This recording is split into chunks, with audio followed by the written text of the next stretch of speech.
120,000. 970,000. Over 1 million Lagosians, they know that if you give me your afternoon, I will give you hard facts. Well done, Sandra, on all you do, going beyond the headlines and focusing on the facts. I am Sandra Ezekwesili, and these are your hard facts.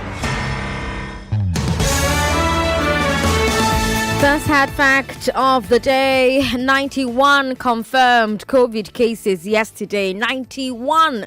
And 66 of those cases are here in Lagos. See, this thing is still with us, so don't let anybody tell you anything different. That's why it's so important to get vaccinated. If you have gotten your first shot, please stop delaying. Go and get your second dose.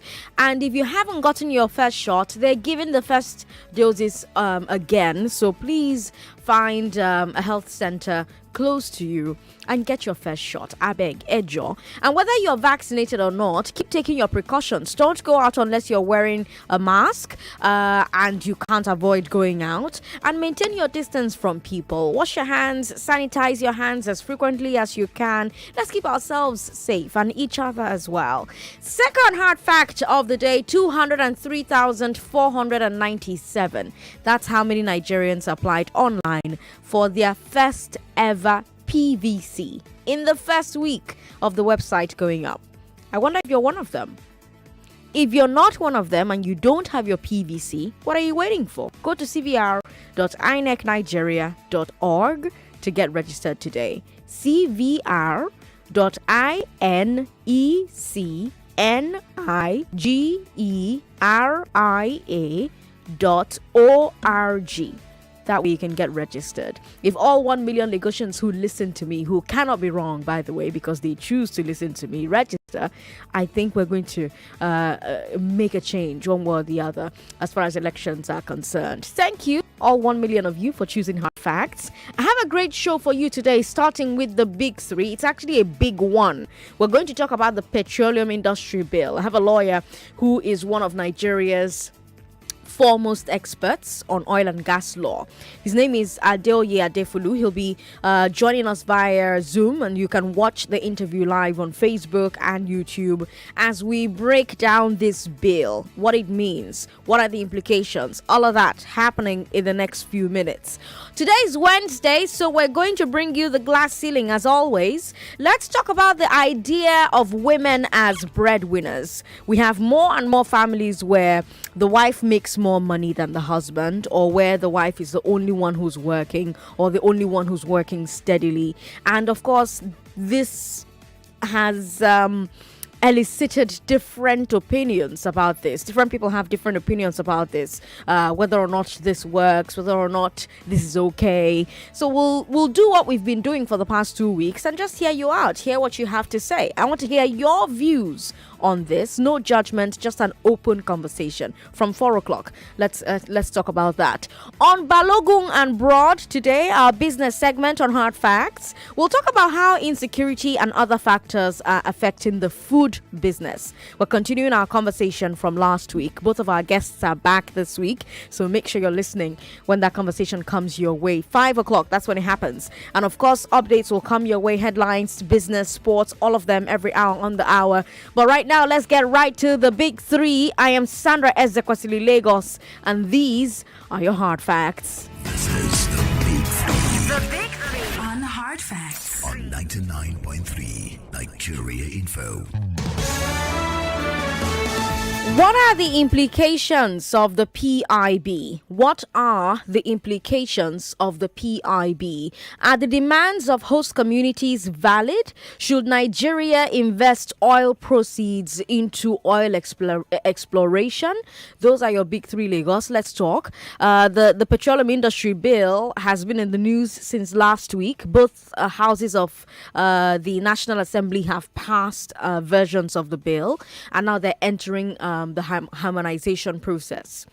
But the contents of the bills have sparked debate. So today we're looking at the aims of the PIB, the content, the provisions of the bill itself, and whether or not those provisions can be expected to achieve the aims. And like I said, we have a guest today on the Big Three to give us context and insight into the PIB. He's a lawyer. His expertise is oil and gas. In fact, he's the head of energy, mining, and real estate teams for Odujinri and Adefulu, where he's a partner. Adefulu is on the show with us today. Welcome to Hard Facts. Thank you, but nonetheless, I will show my face at some point. Okay. Lagos, I want to hear from you as well. What do you think about the provisions of the PIB? What questions do you have for Adeoye Adefulu? Women call me on 01465-7190. Men call me on 0700-993-993-993. We're streaming live on Facebook, so share your thoughts and your comments there as well. Questions as well on the Facebook live stream, YouTube as well. Facebook is Nigeria Info 99.3. YouTube is Nigeria Info FM. Before we get into the PIB itself, let's talk about this harmonization process in the National Assembly. Adoye, each house passed a different version of the bill. Now, they formed a conference committee to harmonize both bills into one. But doesn't that mean that some provisions that were passed in one house but not the other will, get excluded? And some things will be included that were only passed in one house. And if this is so, if I am correct, is it right for the committee to make these decisions on behalf of the two chambers before submitting the bill to the president? Thank you, Sandra. You are exactly right. So the process is an acknowledgement that both houses are distinct. They will go through their processes in passing a bill, and they will have different opinions on different sections of the bill. Now, what is unique in this situation with regards to the petroleum industry bill is that the committees that the bill was sent to in the House and in the Senate, they work together to present something very close to a joint report. So their reports are very similar. And the differences that you'll find in the version passed by the House and the version passed by the Senate is on specific provisions that were brought to the floor of the House and the floor of the Senate. So one example, which I know you're going to talk about, is the 3% of annual operating expenditure that was allocated to the host community. So that's one example. 3% was allocated under the Senate version, 5% was allocated under the House version. So that's something that they have to harmonize and to reconcile. And what the House and the Senate have done is given their authority to these committees to come to a mutually acceptable position before the bill is then finally passed and sent to the president. Now let's talk about the PIB itself, right? So it's creating two new agencies to regulate the sector. You've got the Nigeria Upstream Regulatory Commission, or NURC, and the Nigerian Midstream and Downstream Petroleum Regulatory Authority. So give us some context here. Under the current setup, who is regulating upstream, downstream, and midstream? So basically, these two agencies, who are they replacing? Also, what's the rationale for this change? Great question, Sandra. And this question has it's got many layers. What I think it's let me try to give you the background to the petroleum industry bill. I think that discussion is actually important to set the scene here. Okay. When the process started, the idea was we've got so many institutions. The government plays several roles within the oil industry, and we've got several institutions playing the roles, and in some cases, some institutions are sort of drifting into roles that were not theirs. So in the oil industry, you've got the government acting as owner, and it owns the petroleum resources in the ground because under the Nigerian constitution, natural resources in the ground are held and owned by the government. So that's one. That's one role. A second role is it acts as a policy maker. And what does that mean? That means that it says this is how we want to manage our oil resources, or this is how we want to deal with downstream petroleum products. It sets an agenda for the nation. That's the policy role. And another role, which you've raised now, is the regulatory.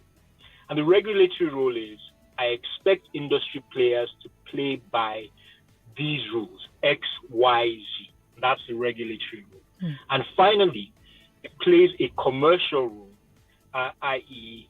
supplies products into the market, exploits or extracts oil from the ground and sells that. That's a commercial role.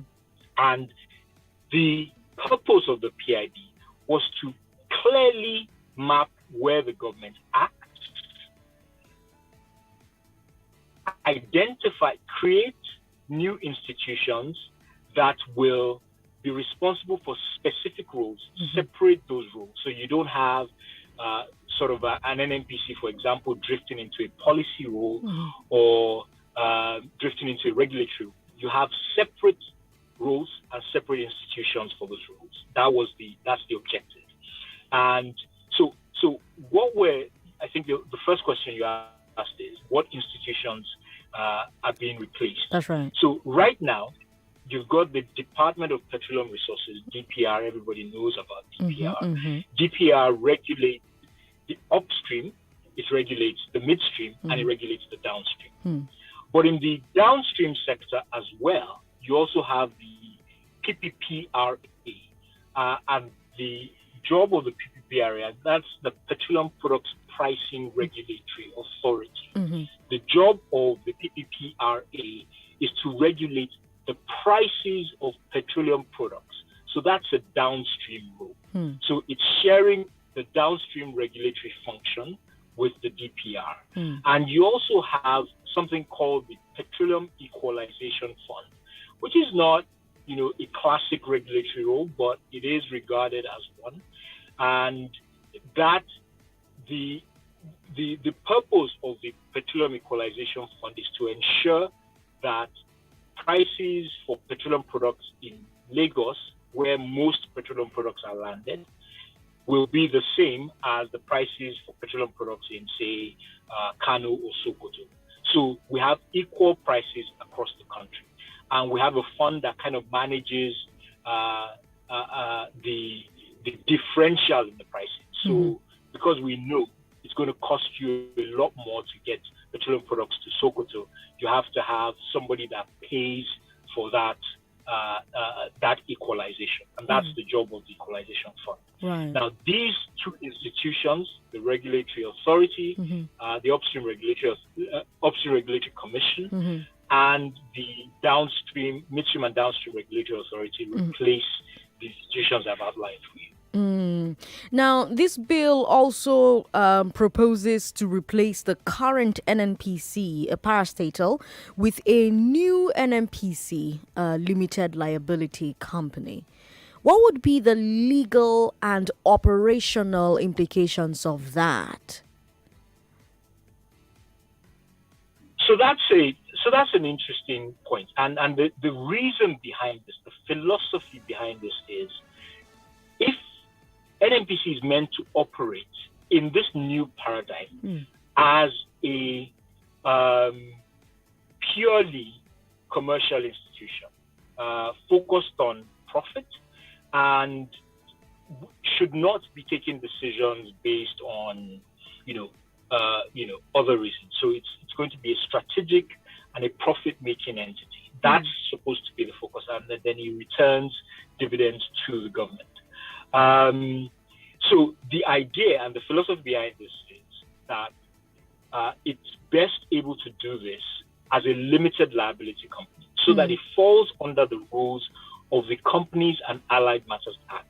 So those accountabilities, those responsibilities, those governance issues that the Companies and Allied Matters Act addresses,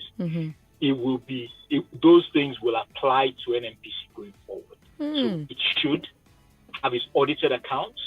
It should submit those audited accounts into the Corporate Affairs Commission. And when it does so, you and I can go and search for those audited accounts and find them and take a look at them. Okay, so let's. That's the theory. That's the theory. That's a theory. Go ahead. No, that's a theory. Go ahead. I want to hear what you say next. Look, so that's the theory. But what you find, if you go into the details of the bill, what you find is that there are certain exemptions and there are certain provisions that have been granted to NNPC that suggests that it's not going to operate on a level playing field, that it will operate with just a little bit of power and influence over and above the regular incorporated company. So I'll give you two examples that come to mind. The first is the bill provides that NNPC is going to be the supplier of last resort. Now, what essentially this means, and I think is a term borrowed from banking, is that NNPC would be that person that brings in fuel into the country. Now, the reason this has been the case for the last maybe 2 to 3 years as a monopoly player effectively is because the market for petroleum products has just not been right. Prices, the landed price is very different from the retail price.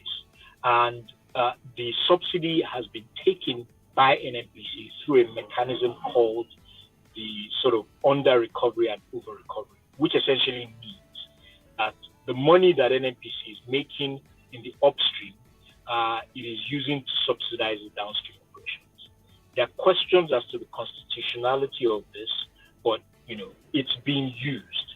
The second issue that comes to mind is the fact that in certain provisions and in some cases, if you applied for an upstream license, that upstream license may have an obligation for you to give a carried interest of up to 60% to NNPC. That does not suggest that this company is operating on a level playing field. And the third issue that comes to mind is that even though it's a company created under CAMA and operates under CAMA, all of its board will be appointed by the president. That is indeed very unusual and does not suggest again that this is a strict CAMA company. It has a twist to it, and the question is whether that twist is necessary or appropriate for this institution going forward. Lagos, if you just tuned in, you're listening to Hard Facts on 99.3 Nigeria Info. Today, we're bringing you a big one. Usually, we bring you 3 of the biggest stories of the day. But today, we're bringing you one big story, the Petroleum Industry Bill. It's been in the news since last week. Both houses of the National Assembly have passed versions of the bill, and now they're entering the harmonization process. But the contents of the bills have sparked debate. One particular part, if we get right into, say, upstream, for instance, one of the provisions is for the Commission to run a frontier exploration fund for use in, as the name suggests, exploring for oil in frontier basins. Now, I've talked to quite a few industry experts, and they keep saying the same thing. If the private sector believes that there is oil, they will fund the exploration themselves. So my question to Adeoye when we come back from this break that we're about to go on is, should the government be using its oil revenues to search for oil in areas the private sector doesn't have enough faith in to explore with its own money? So that's a question that Adeye Adefulu will be answering for us after the break. Adeye is the head of the energy, mining, and real estate teams for Odu Jinri and Adefulu. And he's also a partner at that law firm. He's a lawyer whose expertise is oil and gas. Lagos, don't forget, we're streaming live on Facebook, Nigeria Info 99.3, YouTube as well, Nigeria Info FM. You can give us a call after the break, 0700-993-993. 993, or share your thoughts with us via WhatsApp 080-959-75805. Women, call us on 01465-7190. What are your thoughts about the provisions of the PIB? What questions do you have for Adeoye Adefulu? I'm Sandra Ezekwesili. It's currently 3:26. We'll be right back.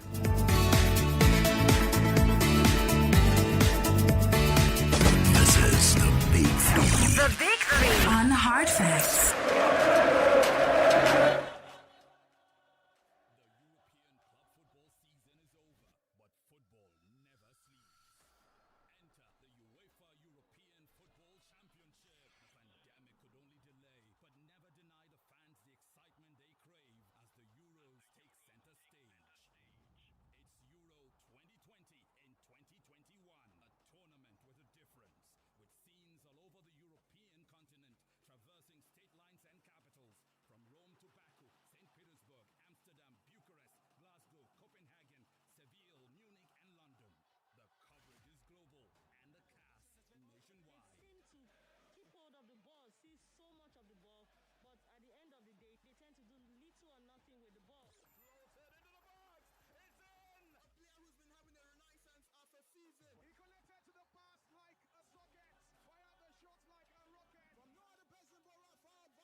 Brilliant piece of play by Karim Benzema. But they decide against that counter-attack and go all the way back.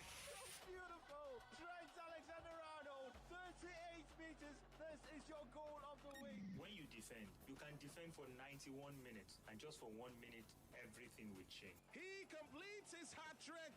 He's in the pursuit of perfection. Best days are behind him already, and the young managers have taken up the mantle. Covering every blade of grass for a full month from 11th June to 11th July 2021 on Nigeria's #1 radio station for sports and talk, Nigeria Info.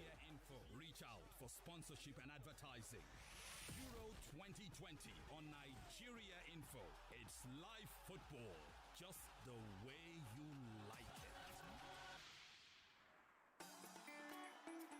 You could stand to win 50% off your grocery shopping. Simply buy 3 participating products to qualify with ShopRite's Big Red Carnival. T's and C's apply. Prices valid till the 11th of July 2021. ShopRite. Lower prices you can trust always. 99.3 Nigeria Info, your #1 station for talk. Let's talk.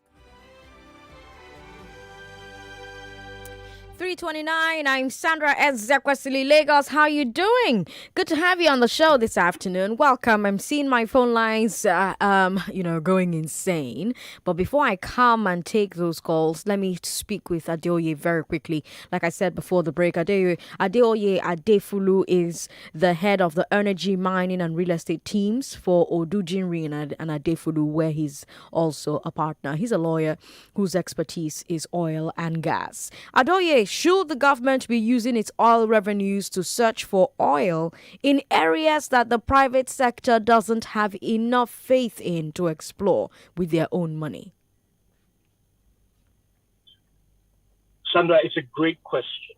And here's my view, right? Yeah.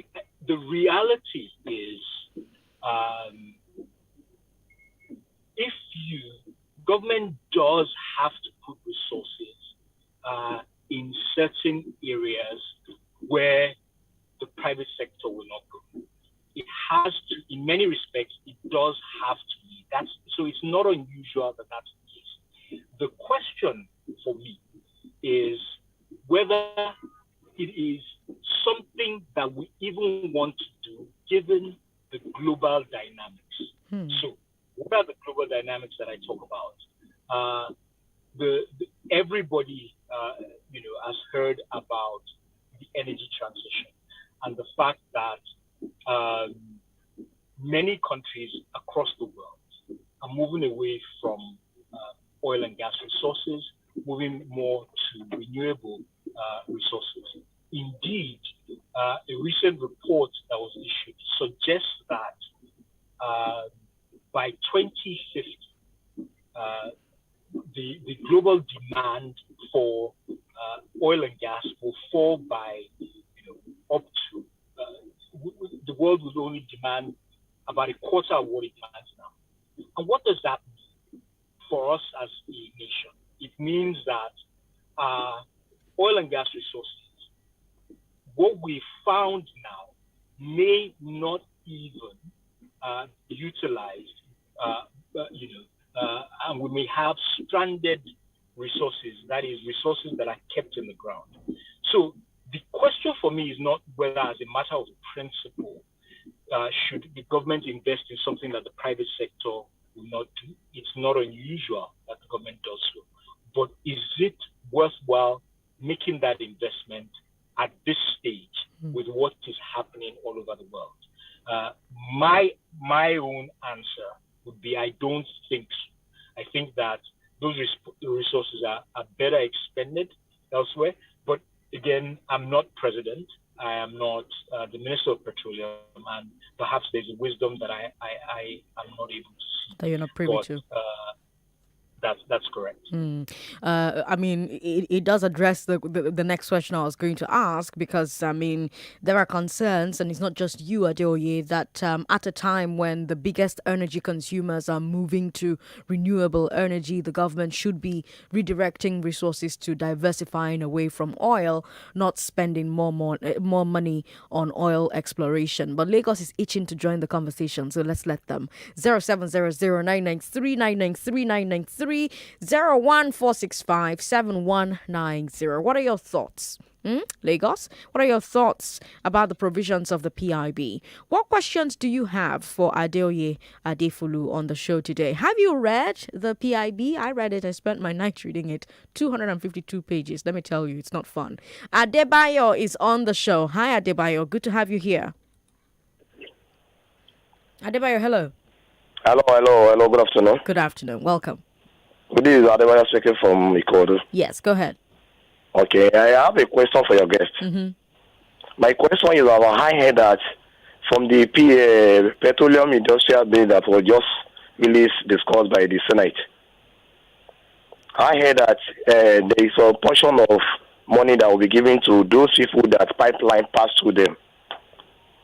Okay. They will be giving the money that other people are also. I mean, the money that those people that oil exporting. I mean, the state that have oil, they will also have the access, like those states that have oil. Example, you know that the oil we are using in Nigeria mostly are from the southeast. So if south. Hello, from south. Thank you. If oil pass through the north, they also be benefiting what the south are also benefiting.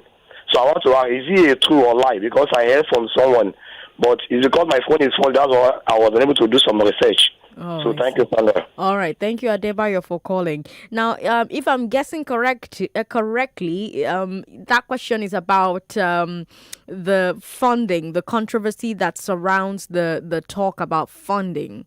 But before we get to that, I like to build context. So, Adeoye, talk to me first of all about the difference between profit oil and royalty oil. I need you to clear that up for me first, and then we'll talk about the confusion in the public space about whether the PIB is dedicating more money to frontier exploration than to the host community. So let's talk first of all about profit oil and royalty oil. What's the difference?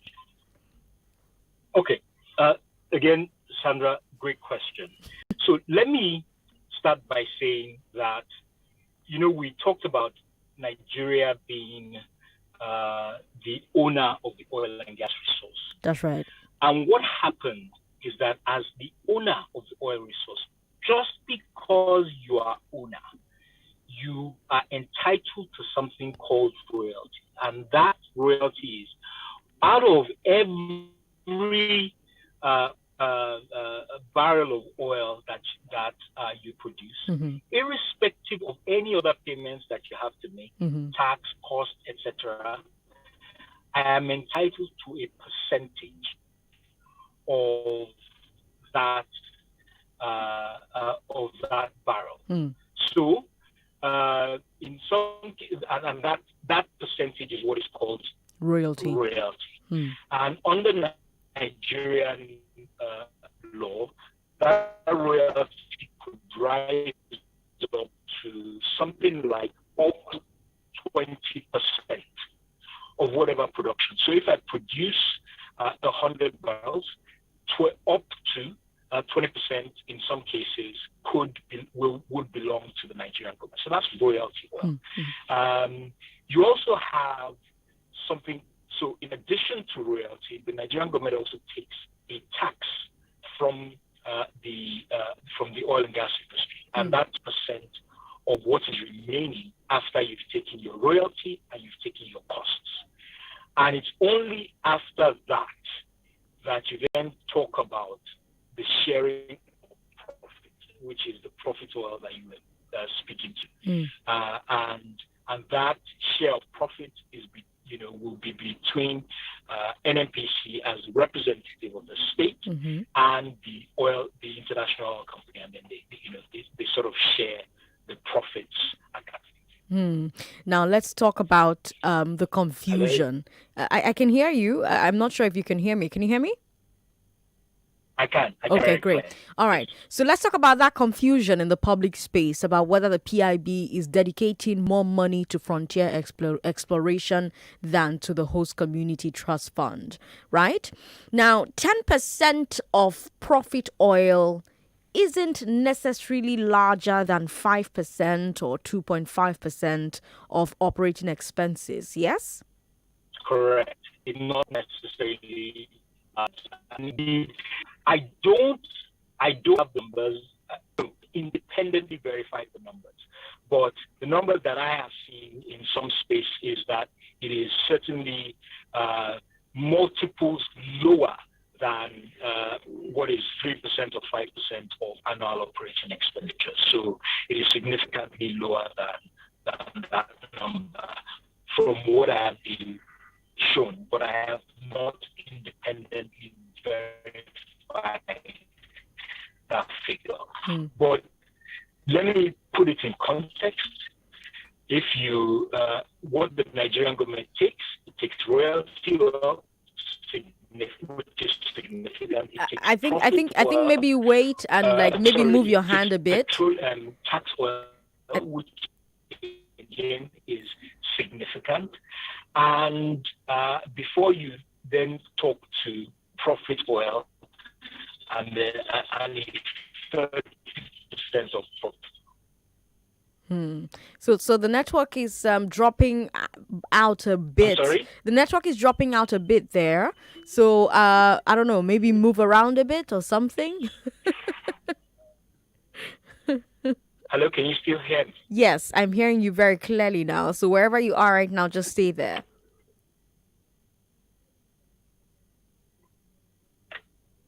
Okay, great. So okay, and that's what I'm doing. Can you? I can still hear you. Yes, now? Yeah, better now. Yes. So that last question brings up host communities. It takes us there. Please clarify that the two different PIBs, or rephrase that question. Clarify what the two different PIBs are for payments to the host community trust fund. We'll try.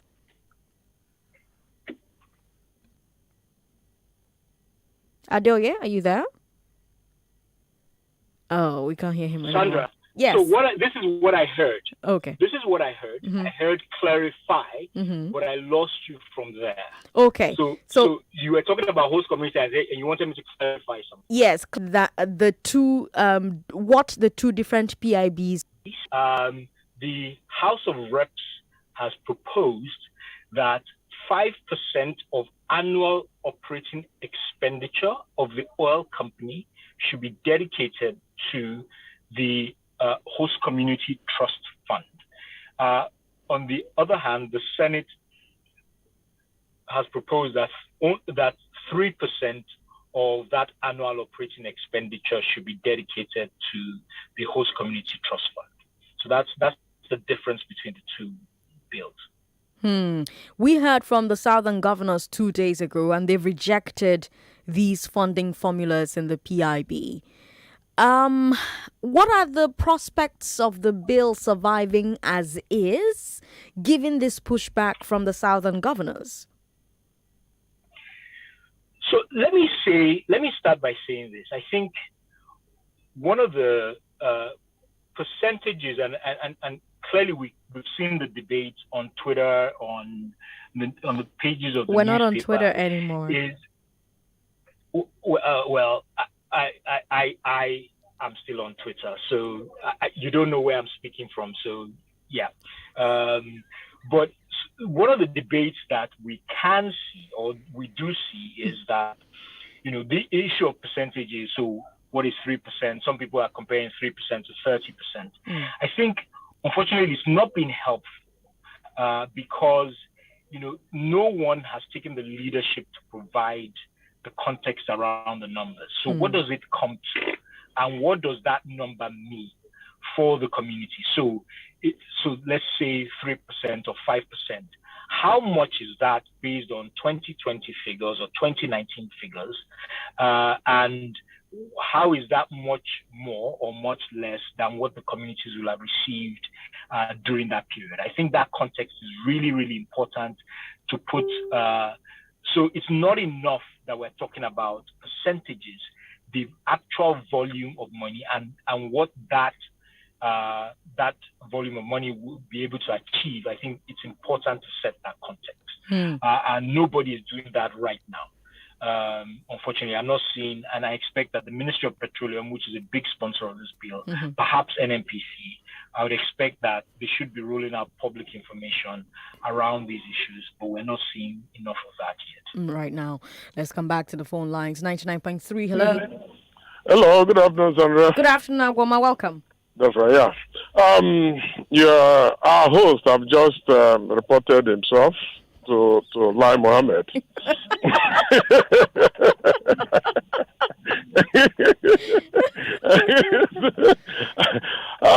Anyway, thank you for bringing somebody like him. I think a lot has been learned from his explanation. Although I still feel they may purposely allow some ambiguity in this bill in order to have opportunity for manipulation.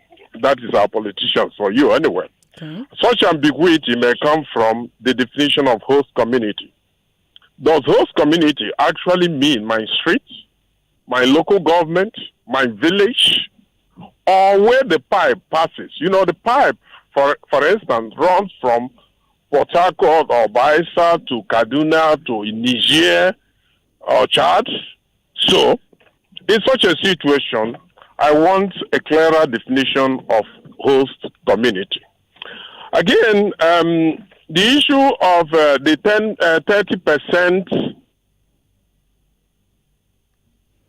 30% for oil exploration, even at this time that people are moving for other means of energy, is also questionable. When most of the people, our politicians, especially our brothers from the north, when they give you, as the people are agitating for more, they have given them 3%, they want to take 30%. So at the end of the day, you discover that nothing was given to you, rather more was taken away from you. So they have done this in many other ways. So I want to find out from your guest too.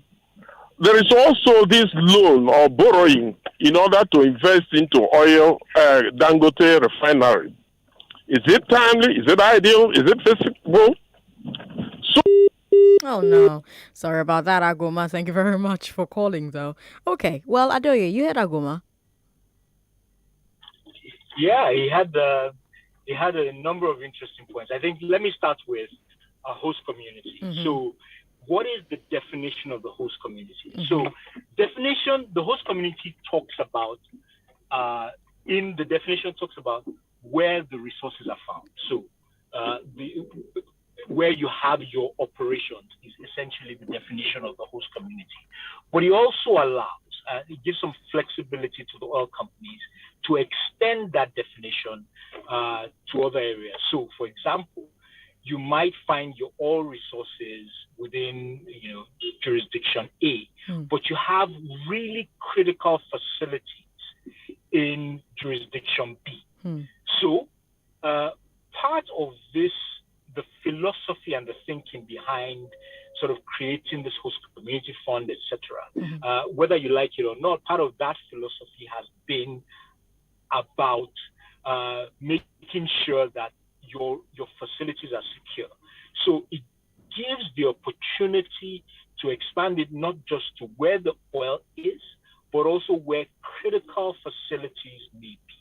And so that deals with question A from the gentleman. The second that I recall was really about the investment in the oil refineries. And as far as I can see in this bill, there is no specific provision that addresses that position which NNPC appears to have taken, that it would invest in the oil refinery. So the decision is really being taken not backed by policy or backed by law, but as a strategic and perhaps a commercial position. Now, whether that position is one that is necessarily profitable or wise, that is, it's left for the board of that institution to determine. But it's not one that is backed by law or required by law or demanded by law or by policy. So that I think I've addressed that. The questions raised by the gentleman. By Agoma, 99.3. Hello. Yeah, President Sandra. Good to have you on the show. Good afternoon. Our guest, good afternoon, sir. President Sandra. Yes. I'm from Ndokwa, East Delta State. Okay. There's a pipeline project going on in my community now. Okay. When I hear host community, I want to ask our girls, this pipeline that passed my land, so the royalty will go to the community or me, the landlord? Okay. Hello? Okay. So will the royalty go to the community or will it come to you, the landlord? Yeah, because the meeting they had the other day when my junior ones called me, they are saying that the oil company said that they signed the MOU with the community. So I will work with the community on percentage. So I don't know how this thing will work, whether the royalty will come to me, then I give certain percentage to the community, or they pay it to the community and I get certain percentage. Okay. All right. Thank you very much for calling. Adeoye, do you have an answer to that? Yes, that's. Thank you. He said good afternoon to me, and good afternoon to him as well. So that's a really, really specific question. The focus of this bill is on the community, and it's really not focused on giving money to individuals or indeed giving money to the community, but on a fund that will provide provide resources to build potentially infrastructure to deal with major projects. And it gives the opportunity for the community to say, oh, we want facility A, we want roads built, we want potable water, we want bridges, we want schools for our children. It gives them the opportunity to bring up those demands, and the resources of the fund will be used to meet the demands that the communities have. Okay. Let's take another call. 99.3. Hello. Hello, good afternoon. Good afternoon. What's your name? It's Chris on the line from Badagry. Hi, Chris. Fine. Please, I want to take your guest back to the issue of definition of host community. Okay. Because for me, I believe that the community where the oil is being exploited should actually be the host community. Okay. And should benefit more from whatever is got. Even if it's 3%, if it's 5%, I think they should get more. But then when the pipe passes through other communities, those communities, I don't think they should get more, or they should get equal share with the host communities. Perhaps they could get maybe 1%, while the actual host community gets 5%. I think it's better that way. Because if not, it's going to cause other problems in future. I don't know whether you are looking at it from that point of view. Okay. I don't know. He'll let us know. I tell you, are you looking at it from that point of view? Yeah, so he raises a really, really interesting issue. Mm-hmm. So the bill recognizes this because there is, like I said, there's an opportunity to identify other jurisdictions which you may regard as your host community. Mm-hmm. But there's also an opportunity to develop something called a matrix. And essentially what that matrix does is, because, so let's give an example of Company X. Right. Company X, they find oil, 50% of its oil resources within this community, and another 10% from another community, 20% from another community, and then he has pipelines running through. It has the ability to say, based on my global resources, certain percentage should be allocated to community I, certain percentage should be allocated to community X, and that's sort of the allocation that the gentleman was talking about, where he was saying, 1% or, out of that resource could go to the pipelines. And that's the kind of allocation we expect to see. But the bill does not specify that allocation, and it allows you to sort of work within the framework of your specific jurisdiction, because there might be reasons why it might be better to do it in this way within your operations, whilst in another operation it might be better to do it in another way. So it does allow, but that issue, if there is a dispute around how those resources are allocated, well, the commission that has been created by this bill has the power to resolve disputes that might come out of that allocation. Now, the thing is, there are so many more questions, right? And there's only 1 hour. So I do hope I'll be able to bribe Adeoye to come back perhaps next week so that we can take a look at this bill some more. We've got some comments on WhatsApp. I'll take this one very quickly before we take a break. You don't leave your name, but you say, hi, Sandra. Facebook with 61,000 employees makes more money annually than the Nigerian government makes from crude oil. Crude oil is gradually becoming a thing of the past, slowly but surely. All right, let's take that break, Lagos. We'll be right back. A moment.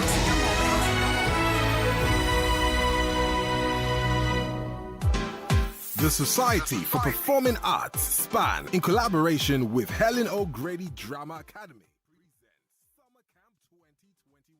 The Performing Arts Camp is offering amazing fun activities for kids aged 3 to 18. Children get to act, sing and dance, learn filmmaking, gymnastics, baking, French language, water games, painting and so much more. This is happening live at Bodilon Road, Ikoyi, from July 5th to July 31st. For more details and registration, please contact 0809 356 1000 or 0809 190 0700. Tell friends, families, and everyone. See you there. 99.3 Nigeria Info. Your number one station for talk. Let's talk. If you just tuned in, Lagos, you're listening to Hard Facts on 99.3 Nigeria Info. And let me tell you, the conversation has been fantastic on today's Big Three, which is actually a big one. We're talking about the Petroleum Industry Bill. It's been in the news since last week. Both houses of the National Assembly passed versions of the bill, and now they're entering the harmonization process. Now, you know that the contents of the bills have sparked debate. And so I had to read all 252 pages of the bill for myself so that I can ask questions of our guest on the show today. He's a lawyer.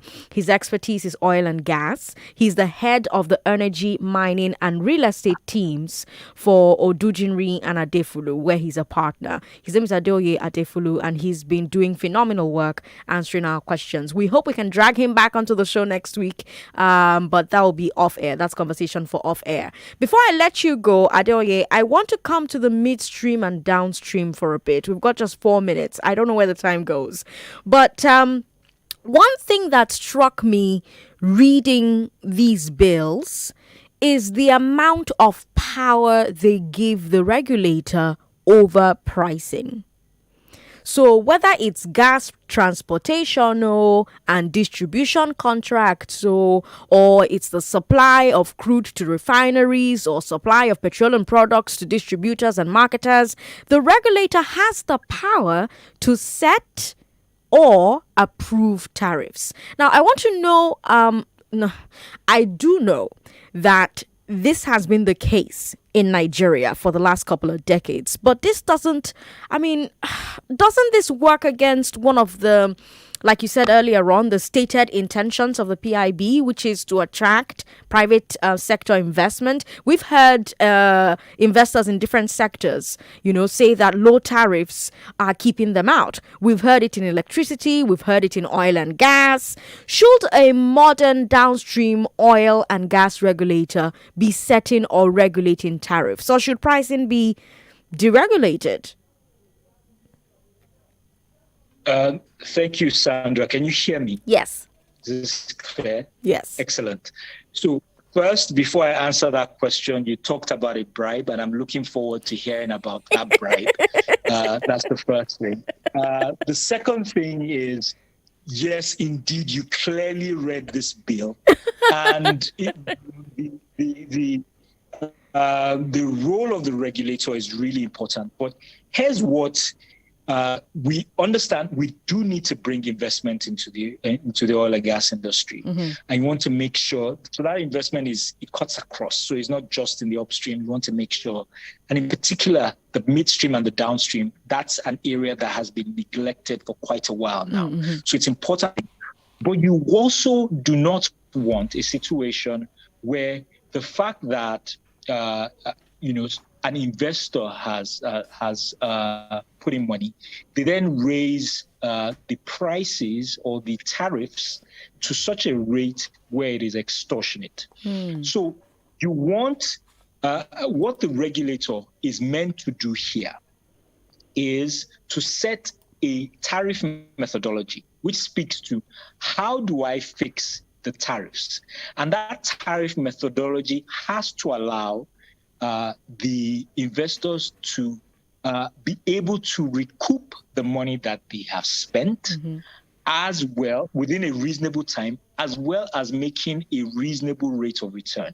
So that is a mandate that is on the regulator. And what does that mean? Before the regulator sets this tariff methodology, it must consult with the investors, it must consult with consumers, it must take into consideration their views. And if it sets tariffs or a tariff methodology that doesn't work, well, in a few years, we will know very clearly because the investors will not invest. There's no so they will not invest. And given that investment is a big driver for this PIB, it has the opportunity to tweak the tariff methodologies it sets. So I'm hoping that and believing that that the regulator will be more commercial in its approach. Adoye, I can't thank you enough. You've been great. Thank you so much for your time. Thank you. It's been great to be here. Lagos, let's bring you business news and then we'll bring you glass ceiling. On the glass ceiling today, we'll talk about breadwinners, women who are breadwinners in their families. What are your thoughts on that? How does it go? Like I said, no judgment. I just want to hear your views about women who are breadwinners. I'm Sandra Ezekwesili. Don't go away.